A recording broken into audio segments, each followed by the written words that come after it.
wants to start us off?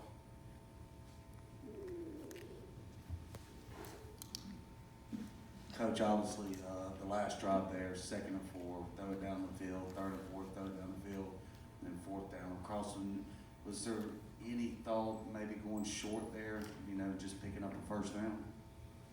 Both plays had a short route they were covered. So we have an intermediate route after that, and then a deep ball. That's what was there, so that's what he threw. He's doing what he's coached to do. We thought we had a scheme there on 4th down where we get a short route open, and we didn't get to it. So we threw the intermediate route on the crosser. That's kind of what happened on those 2 plays. Hey, Phil, Matt was saying that Jordan might be kind of limited this week of play Saturday, but given Corral is getting a lot of the snaps this week, where is he in terms of his overall development? And then the fact that Jordan might be going in not 100%, does that change maybe what you try to do with Matt over the course of the week? No, not here. One, I don't think Jordan is even in question for Saturday's game. It's more precautionary than anything. He's a little sore more than he is injured. So we're just going to be smart with him and give him a little bit of rest on Tuesday. And that also gives us an opportunity to rep Jason Pellerin and Matt Corral. Where is Matt developmentally? You guys know this from last year. He has had just as many reps as Jordan this year. The 1s and 2s get equal reps. I think he has full command of the offense in terms of the knowledge, and his only real action in real time back earlier in the season, he handled it very well. So if we were to have to go to Matt Corral, I'm very confident in having him run the offense. The weekend look at the film, is there anything you could pinpoint that slows y'all down there in the 4th quarter to only kind of get 18 yards? Truthfully, I think we're in a more predictable situation in the second half of the 4th quarter. And the truth is, Jordan, the quarterback situation there kind of blew our rhythm. And we had a rhythm for 3.5 quarters. And it's not like anybody did anything wrong. He got lumped up in one drive, and so Matt got thrown into the fire right away. And then Pat Jernigan did a good job, as I said, of taping him up and prepping him. And they ran him around to see if he was okay. One drive, he felt like he couldn't go. That's why we went with Matt. He felt like he could come back, so we went with him. But I just think changing there and him having been hurt for a little bit definitely affected some rhythm on offense. Although I don't say that to place blame. What I'm saying is I just think we have a starting quarterback who's on a roll, and we're going 4 quarters, and he comes out and you got to change, and it was a bit of an adjustment for us. Breakout game for Elijah with Metcalf out these last few games. Has he kind of solidified a role moving forward? I think Elijah solidified a place here weeks ago. It's hard though to replace A.J. Brown. That's who he's playing behind. You've got DeMarcus Lodge, you have D.K. Metcalf, and you have A.J. And we're primarily an 11 personnel team, and so Elijah has spelled A.J. throughout the season.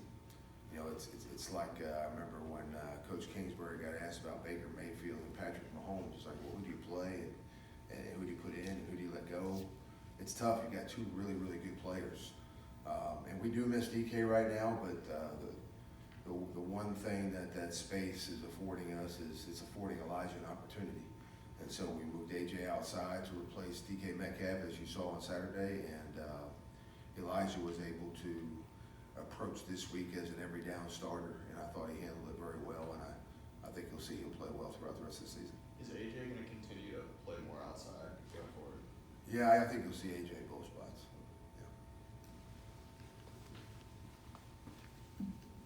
What did you think of AJ's matchups and just being outside and how he was covered and that sort of thing?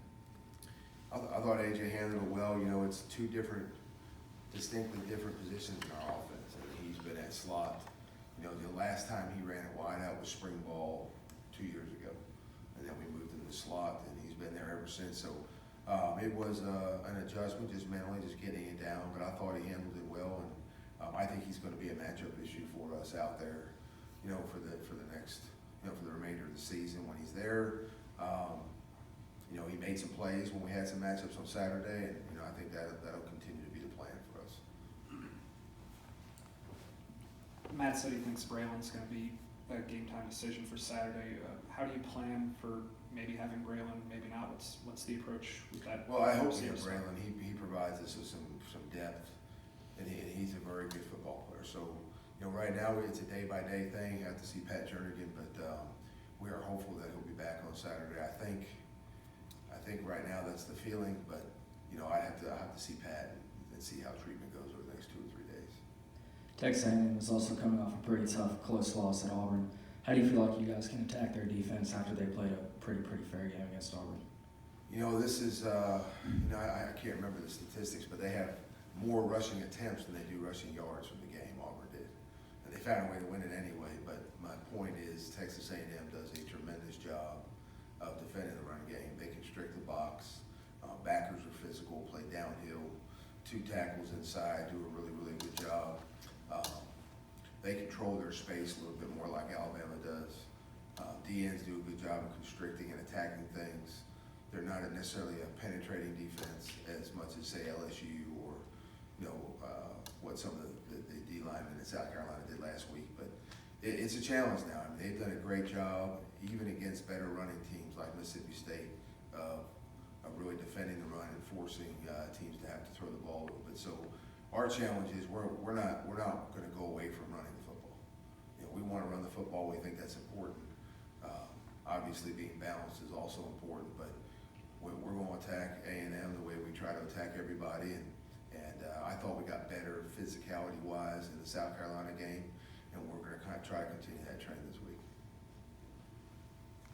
Coach, when Matt Corral came in there, you're up 3. Your running game is really working well. You throw it down the field, and then they gear up and look like for the run because it was almost intercepted it, and then we ran it right in the teeth. Do you wish you had those 2 plays over? No, I studied the defense. I have a plan for each situation.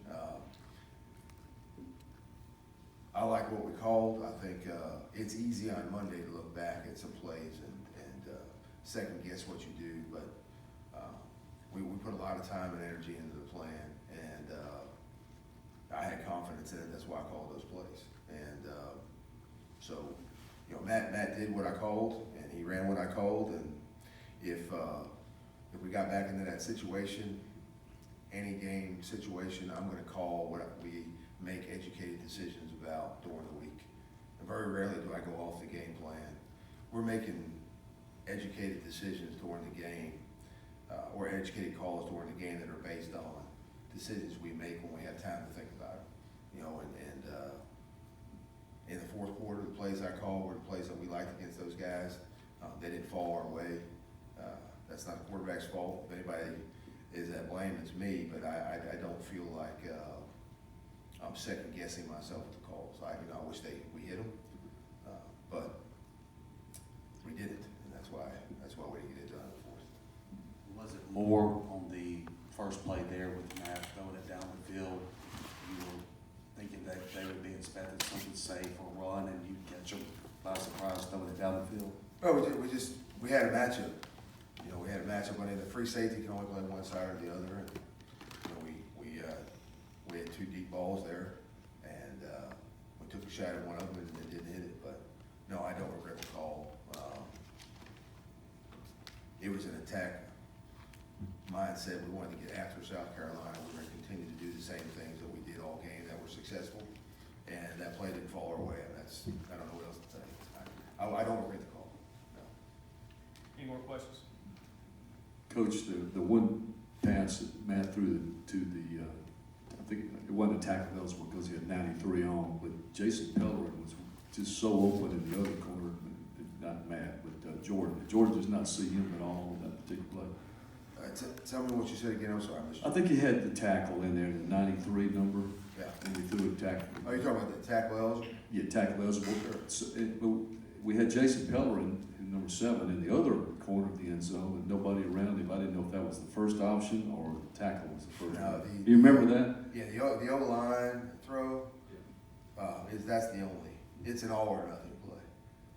You know, the tackle eligible in the end zone you're talking about? That's what I was talking about. Yeah, there's no second look, there's no, Other ones, we had a route. yeah, that, what I'm saying is that's not even part of the That's play. not, okay. We're trying to hide that tackle and pop him out Gotcha. and get the throw. There's no read or progression So on that. Pellerin wasn't even. Has nothing to do with the play, yeah. Gotcha. Yeah, him being open, I didn't even notice that, but, you could probably run that thing 10 more times and he wouldn't be. That's not something that's supposed to happen. The design of the play is to hide the tackle. We did that, we got him out, and, you know, we didn't quite get the ball there. 35 kind of snuck underneath it, got there in time and made a decent football play, is what it is. So, you know, we knew that's an all or nothing deal, just like when you throw a screen, you're gonna get tackled behind the line of scrimmage or you're gonna pop one. And you just have to know that about some of those game plan plays. Anything else? All right, thank you, Coach. Thank you.